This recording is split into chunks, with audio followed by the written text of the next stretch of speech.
Everyone receives a letter when they turn 18 stating how they will die. You've just received your letter, and it's blank. Silas woke to an empty house. As was tradition in his family, he was alone for his 18th birthday. He went about his usual morning routine, trying not to let his nerves get the best of him. A too-long shower, his favorite indulgence. A freshly cleaned tunic. A hearty breakfast of toast, bacon, and eggs. Silas was just finishing breakfast when there was a crisp rapping at the door. A deliveryman thrust a black envelope into Silas' hands. "Happy birthday, Mr. Bilfour. I hope it's a good one," the man said sharply, before turning on heel and leaving. The envelope was not as heavy as Silas thought it would be. Although with further reflection, there was no reason for it to be particularly heavy.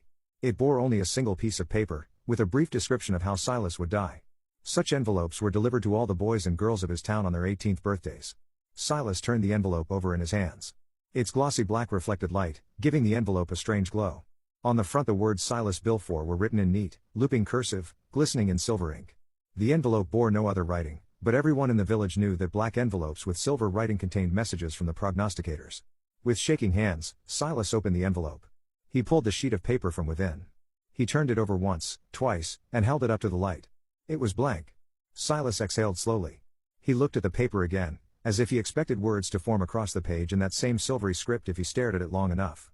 "There's been a mistake," he said aloud. Silas grabbed his book bag for school, and shoved the envelope and paper inside. Just down the block from their home, his family was waiting for him. When he reached them, his mother placed a hand on his shoulder and looked Silas in the eyes.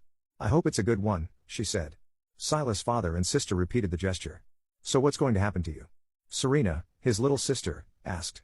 "Hush," his father said harshly. "It's rude to ask. Your brother's future is his own, and he can share his fate as he chooses." "But he's got his book bag with him," his mother said in a mischievous stage whisper to Serena. "So it looks like he thinks he's going to make it through the day." Silas forced a smile. "That's right, I'm off to school. I'll see you after." As the family parted ways, he was surprised how easily he was able to lie. Silas walked past his school, instead going to the city center. He marched down to the basement. The stairs opened up to a small, stark white room with a single door off of it. In the middle of the room was a desk with a woman seated behind it. "Name?" she said. "Silas Bilfour. What brings you to the library?" Silas pulled the black envelope from his bag. "There's been some mistake. It's my 18th birthday today and I hope it's a good one," the woman said mechanically, coldly making eye contact. "I'll see if someone has time for you." She disappeared through the door. Silas shifted uncomfortably as he stood in the white room. He hated the idea that something unusual had happened to him. He hoped that she would return with another black envelope bearing his name. That things would be set normal at once. That there had simply been a small clerical error. After what felt like an eternity, the woman returned. Looking at the floor, she held the door open for Silas. "A prognosticator will see you," she said softly. Silas walked uncertainly through the door. On the other side was an enormous room filled with books. Along one wall were several doors, leading to what Silas concluded must be the offices of the prognosticators.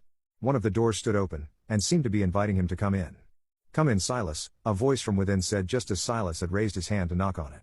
Inside was a small cluttered office, with a man wearing a black cloak standing behind the desk. Silas immediately bowed his head, directing his eyes to the floor respectfully. "I beg your pardon, sir, I do hope I'm not interrupting. You're not interrupting. And there's no need to keep staring at the floor. Come and sit," the man said. Silas did as he was told. Slowly he lifted his gaze and looked upon the prognosticator. He was very old, with sunken eyes and a wisps of gray hair hovering on his head. The prognosticator spoke, though, with the strength and authority of a much younger man. "You're here because you believe there has been a mistake. The letter you received this morning was blank." Silas nodded. "For better or for worse, Silas, the letter you received today is not a mistake. Despite our best efforts, my colleagues and I are unable to see how you will die. Which means you are the one I've been waiting for." Silas furrowed his brow, confused. "What your letter today means is that we have concluded that you will not die, Silas. And that makes you suitable to be my replacement."